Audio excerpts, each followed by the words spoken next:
할렐루야. 오늘은 11월 24일 목요일입니다.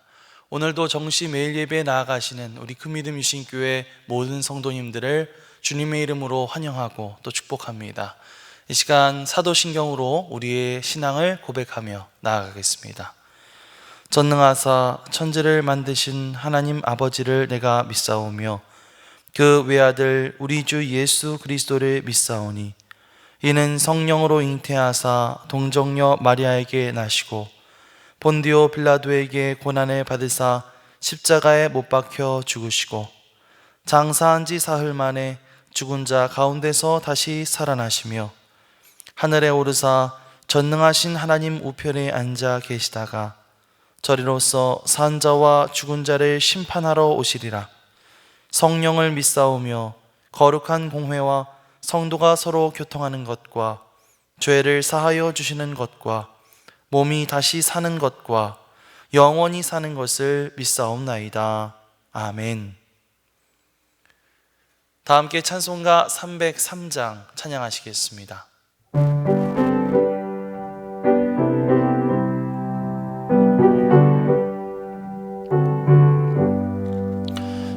날 위하여 십자가에 중한 고통 받으사 대신 죽은 주 예수의 사랑하신 은혜여 보배로운 피를 흘려 영영 죽을 죄에서 구속함을 받은 우리 어찌 찬양 안 할까.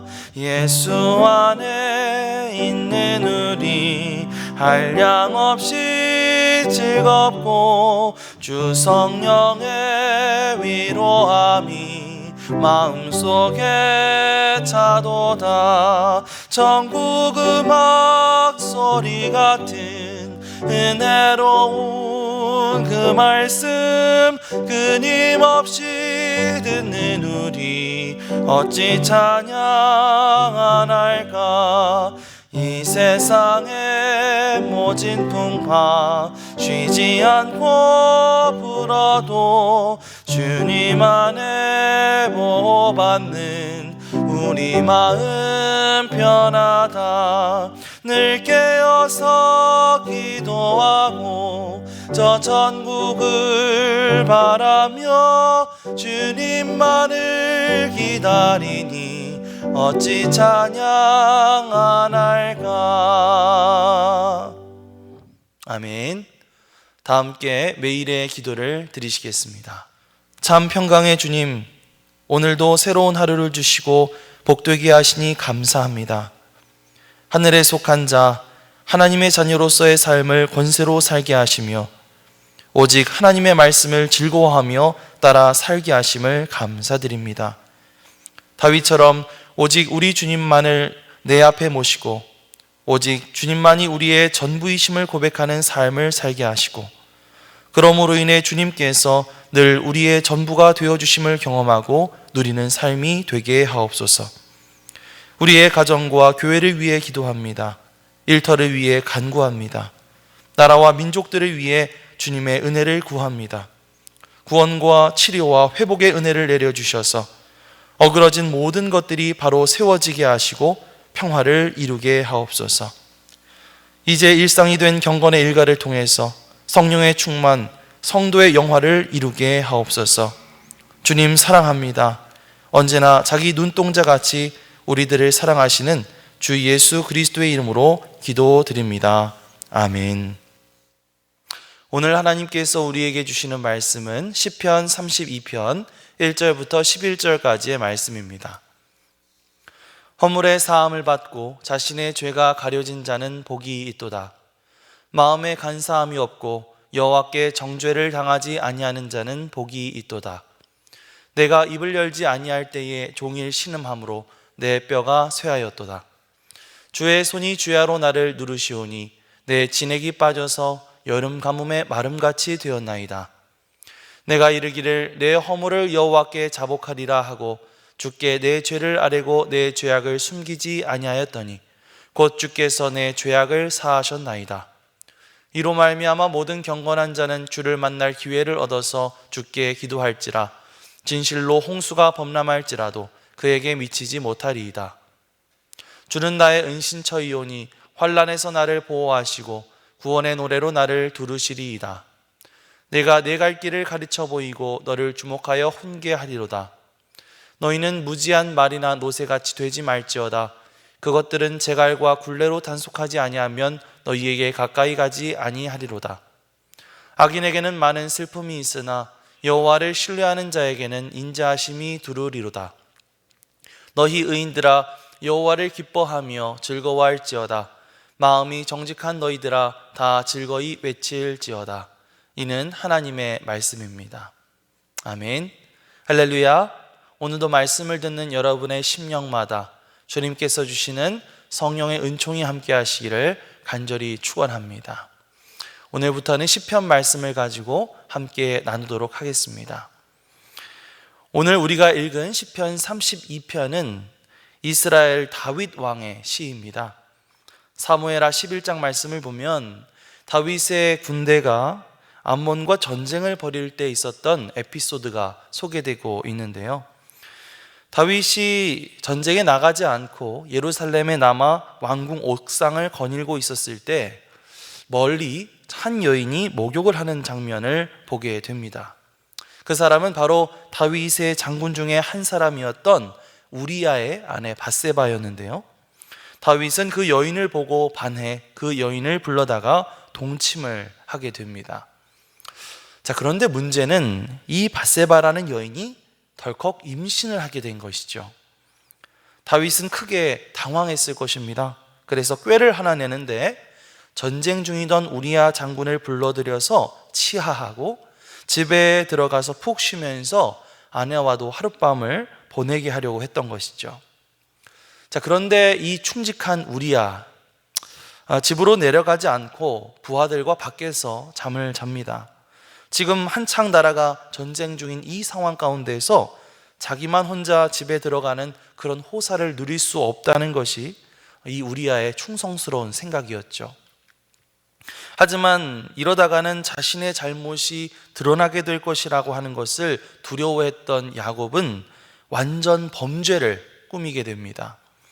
우리아를 최전선으로 내보내도록 지시해서 그가 싸움 가운데 전사하도록 만들어버린 것이죠.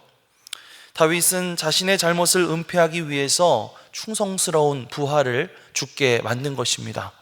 그리고 우리아가 죽었다는 이야기를 듣게 되자 정식으로 밧세바를 자신에게로 데리고 오게 됩니다. 하지만 이 행동은 하나님이 보시기에는 너무나 악한 행동이었습니다. 그래서 하나님은 나단 선지자를 보내셔서 다윗이 한 행동이 얼마나 잘못되고 끔찍한 일이었는지에 대해서 지적하시면서 그를 꾸짖으시죠.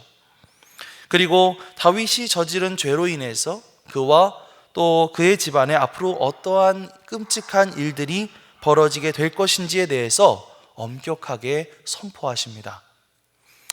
다윗은 그 꾸중을 듣게 되자 하나님 앞에 즉각적으로 회개하였습니다. 물론 자신이 저지른 죄로 인해서 벌을 받게 되긴 했지만 그럼에도 불구하고 하나님은 다윗의 회개를 보시고 그를 용서해 주시기로 하셨습니다.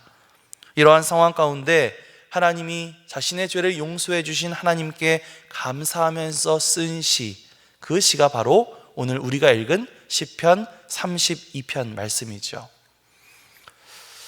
다윗이 우리아의 아내 밧세바를 불러올 때 그것이 잘못된 것이라는 사실을 모르고 그렇게 행동을 했을까요? 아니죠. 다윗은 이미 그것이 죄라는 사실을 너무나도 잘 알고 있었을 것입니다. 우리가 좀 어릴 때는 이 행동이 잘못된 행동인지 아닌지 그것을 구분하지 못하는 경우들도 많지만 우리가 어느 정도 크고 나면 그 행동이 잘한 행동인지 또 잘못된 행동인지는 금세 구분할 수가 있죠. 하지만 우리는 다윗처럼 그것이 잘못된 것인지를 알면서도 죄를 짓게 되는 경우가 많은 것 같습니다. 하지만 그렇게 되는 경우에 우리의 마음 가운데 한 가지 회로가 작동이 되는데요, 이른바 양심이라는 회로지요. 하나님은 우리가 잘못된 행동을 하면 이 양심의 가책을 느끼게 하심으로 경고의 메시지를 보내십니다. 하지만 다윗은 이 죄의 쾌락에 눈이 팔려서 양심이 주는 신호를 무시해버렸죠. 죄는 이렇게 우리의 양심을 마비시키고 우리의 눈을 멀게 만들어버리기 때문입니다. 자, 그런데 그렇게 막상 죄를 짓고 나면 홀가분한 것이 아니라 우리 마음 가운데 두려움과 공포가 몰려오게 되죠. 다윗이 바로 그랬던 것 같습니다. 다윗은 밧세바가 자신 때문에 임신했다는 소식을 전해 듣고는 자신의 잘못이 탄로날 걱정에 마음이 초조해졌습니다. 자, 3절에서 4절 말씀 우리 함께 읽겠습니다. 내가 입을 열지 아니할 때에 종일 신음함으로 내 뼈가 쇠하였도다. 주의 손이 쥐하로 나를 누르시오니 내 진액이 빠져서 여름 가뭄에 마름같이 되었나이다. 아멘. 다윗은 마치 뼈가 삭고 몸에서 진액이 빠져나가는 듯한 이런 극심한 스트레스와 고통을 느끼게 되죠. 왜 그렇습니까? 하나님이 벌써 이 모든 것을 아신다고 하는 사실을 너무나도 잘 알고 있었기 때문입니다. 하나님은 늘 우리를 눈동자같이 지켜보시고 또 우리의 일거수일투족을 다 알고 계시는 분이시기 때문이죠.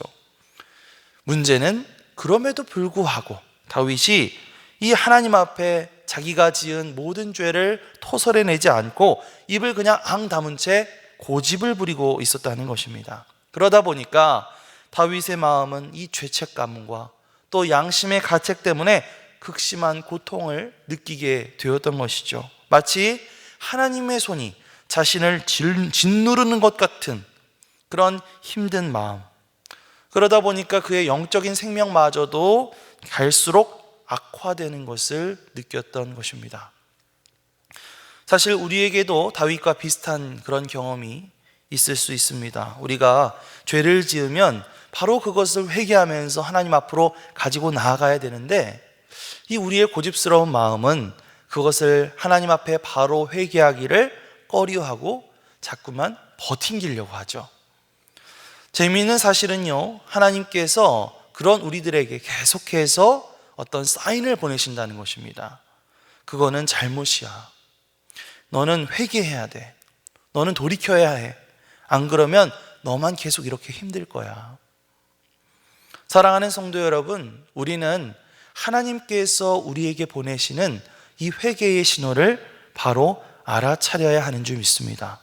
계속해서 마음 가운데 그 죄에 대한 부담을 안고 살아간다면 그 죄는 우리의 심령과 영혼을 계속해서 갉아먹고 우리를 쇠약해지게 만들고 우리의 영혼을 곤고하게 만들 뿐이죠. 여러분의 마음 가운데 혹시 지금 어떠한 근심과 걱정들이 있습니까? 만약에 그렇다면 그것이 혹시 여러분이 가지고 있는 어떤 죄에 대하여 고백하길 원하시는 하나님의 신호, 하나님의 사인이 아닌지 잘 한번 분별해 보시기를 바랍니다.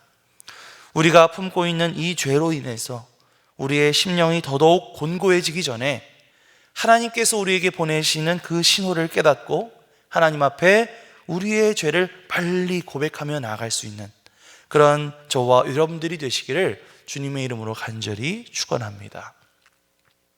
자, 이어서 5절 말씀을 함께 읽겠습니다. 내가 이르기를 내 허물을 여호와께 자복하리라 하고 주께 내 죄를 아뢰고 내 죄악을 숨기지 아니하였더니 곧 주께서 내 죄악을 사하셨나이다. 아멘. 자, 여러 가지로 고민을 하던 다윗은 마침내 이 나단 선지자의 말을 듣고 자신의 잘못을 하나님 앞에 고백하기로 마음먹게 되죠. 그래서 다윗은 하나님 앞에 철저히 회개했습니다. 비록 자신의 저지른 죄 때문에 결국 밧세바가 낳은 아들을 잃게 돼요. 하지만 담담한 자세로 자신이 저지른 죄의 값을 받아들이게 되었습니다. 그리고 다윗은 마침내 하나님의 완전한 용서를 경험하게 되죠. 그리고 그는 이 회개하지 않았을 때 그가 느꼈었던 정말 그 뼈가 삭는 듯한 그 고통을 해결받게 되었을 것입니다. 그러면서 내가 왜 진작 이렇게 회개하지 않았을까 하는 후회를 참 많이 했을 것 같아요. 우리도 그런 다윗의 모습을 지켜보면서 그렇게 빨리 좀 진작에 회개 좀 하지 하는 생각을 하게 됩니다. 그렇지만 여러분, 우리가 생각하는 것만큼 이 회개라고 하는 것이 쉬운 일은 아닌 것 같아요. 우리가 이 죄를 지으면 안 된다는 것을 뻔히 알면서도 죄를 짓게 되는 것처럼, 우리가 회개하는 것이 좋다는 것을 뻔히 알면서도 자꾸만 회개하지 않고 하나님 앞에 버티게 되기 때문입니다. 그만큼 우리는 너무나 연약한 의지를 가진 존재들이기 때문이죠. 그렇기 때문에 여러분, 우리가 하나님 앞에 회개할 수 있는 것조차 하나님의 은혜인 줄 믿습니다. 하나님의 어떤 징계를 받고 회개를 하게 되든, 아니면 어떤 마음의 감동을 통해서 회개를 하게 되든, 하나님이 우리를 회개케 하시니까 우리가 회개할 수 있는 것입니다. 우리가 주님 앞에 회개할 때에 하나님은 우리를 예수 그리스도의 십자가 보혈로 깨끗하게 해 주십니다. 우리가 회개할 때 우리는 우리의 죄와 허물의 가리움을 받고 새롭게 시작할 수 있는 그런 기회를 얻게 되죠. 회개할 때 우리는 더 이상 하나님께 정죄함 받지 않고 이제 가벼운 마음으로 살아갈 수 있게 됩니다. 우리가 회개할 때 우리는 다윗이 시편 32편 1절과 2절에서 고백했던 그 기쁨의 고백을 함께 할 수 있습니다. 그게 어떤 고백일까요? 허물의 사함을 받고 자신의 죄가 가려진 자는 복이 있도다. 마음에 간사함이 없고 여호와께 정죄를 당하지 아니하는 자는 복이 있도다. 이러한 고백을 우리가 할 수 있게 될 줄 믿습니다. 따라서 사랑하는 성도 여러분, 이 시간을 통해서 우리가 기도할 때에는 하나님 앞에 우리가 회개할 수 있는 은혜를 얻게 해달라고 기도해야 할 줄 믿습니다. 하나님, 저의 마음은 너무나 간사해서 하나님 앞에 제대로 회개조차 하지 못합니다. 저는 그렇게 연약한 존재입니다. 부디 저를 긍휼히 여겨주시고 하나님 앞에 참된 회개로 나아갈 수 있도록 나를 도와주시옵소서. 나를 불쌍히 여겨 주시옵소서. 이렇게 기도하며 나아가시기 바랍니다. 그래서 우리를 회개하게 하시는 은혜, 우리의 허물을 사하시고 죄를 가려주시는 복된 은혜, 하나님께 정죄함 받지 않고 하나님의 자녀라 불릴 수 있는 그런 복된 은혜를 누릴 수 있는 그런 우리 큰믿음 유신교회 모든 성도님들이 되시기를 주님의 이름으로 간절히 축원합니다. 자, 우리 7절에서 8절 말씀 함께 읽겠습니다. 주는 나의 은신처이오니 환난에서 나를 보호하시고 구원의 노래로 나를 두루시리이다. 내가 네 갈 길을 가르쳐 보이고 너를 주목하여 훈계하리로다. 10절 말씀도 읽겠습니다. 악인에게는 많은 슬픔이 있으나 여호와를 신뢰하는 자에게는 인자하심이 두루리로다. 아멘. 이제 마지막으로 다윗은 뭐라고 고백을 하고 있을까요? 하나님은 나의 은신처가 되셔서 나를 보호하시고 나를 구원하신다. 여호와를 신뢰하는 자에게는 하나님의 인자하심이 둘러있다. 이렇게 고백을 하고 있습니다. 그렇습니다. 죄로 인해서 하나님과의 관계가 끊어지고 하나님과 멀어져 있을 때에는 우리가 하나님의 인도하심, 하나님의 보호하심을 경험할 수가 없죠. 그러나 이제 하나님의 은혜로 회개하게 되고 하나님과의 관계가 다시 회복되게 되었을 때 이제 다윗은 하나님을 오롯이 자신의 은신처로 삼고 환난 중에서 보호하시고 자신을 구원하시는 하나님을 경험할 수 있게 되었습니다. 하나님을 신뢰하고 하나님의 말씀에 순종하여 길을 걸어갈 수 있게 되었고 그 가운데 하나님의 인자하심, 하나님의 사랑, 이러한 것들이 함께 하신다는 것을 경험하게 되었죠. 마찬가지로 우리가 예수 그리스도를 믿고 우리의 죄를 용서받고 또 주님을 통해서 하나님과의 관계가 회복되게 될 때에 우리는 비로소 우리의 삶 속에서 하나님의 일하심과 보호하심, 하나님의 인도하심을 경험할 수 있게 될 줄 믿습니다. 그렇게 될 때에 우리의 삶은 슬픔과 우울함 속에 빠져서 살아가는 것이 아니라 기쁨과 또 감사의 환호성, 그리고 찬송을 부르면서 매일매일의 삶을 걸어갈 수 있게 될 줄 믿습니다. 그러한 역사들이 저와 여러분들의 삶 가운데 함께 하시기를 주님의 이름으로 간절히 축원합니다. 다윗은 한때 큰 잘못을 저질렀지만 이렇게 하나님 앞에 회개함으로써 오히려 이전보다 더 큰 하나님과의 관계의 회복과 인도하심을 경험할 수 있었습니다. 우리도 살아가다 보면 때로 넘어질 수도 있고 실수할 수도 있습니다. 그러나 그것으로 인해서 완전히 좌절하거나 낭망하지 말고 오히려 그 계기를 통해서 하나님과의 관계를 더욱더 깊이 다져가는 시간으로 삼게 되시기를 축복합니다. 그래서 마음이 정직한 자들, 하나님 앞에 회개하며 나아가는 자들에게 주시는 그 하늘의 기쁨과 복을 날마다 누리며 살아갈 수 있는 우리 큰믿음 유신교회 모든 성도님들이 되시기를 주님의 이름으로 간절히 축원합니다. 아멘. 기도하겠습니다. 하나님 감사합니다. 다윗이 밧세바를 범하는 죄를 저지르게 되었지만 그것으로부터 회개하고 돌이키는 과정을 통해서 하나님의 더 큰 은혜를 경험하게 되는 것을 보았습니다. 우리도 우리에게 죄를 돌이키라 하는 하나님의 신호를 알아차리게 하시고 주님 앞에 회개할 수 있는 은혜를 허락하여 주시옵소서. 그래서 우리도 하나님과의 관계가 회복되게 하시고 그러한 자들에게 주시는 하나님의 보호하심과 인도하심의 복, 기쁨과 감사의 복을 누리며 살아갈 수 있도록 우리를 도와주시옵소서. 감사드리며 예수 그리스도의 이름으로 기도드립니다. 아멘. 이제는 우리의 구세주가 되시며 대속자가 되시는 예수 그리스도의 구속의 은혜와 아버지 하나님의 사랑과 성령님의 교통하시는 은총이 오늘도 정시 매일 예배를 통해서 경건의 일과를 세우고 성령 충만하며 성도의 용화 가운데 살기를 소망하며 나가는 주의 사랑하는 모든 권속들 위에 영원토록 함께 하시기를 간절히 축원하옵나이다. 아멘.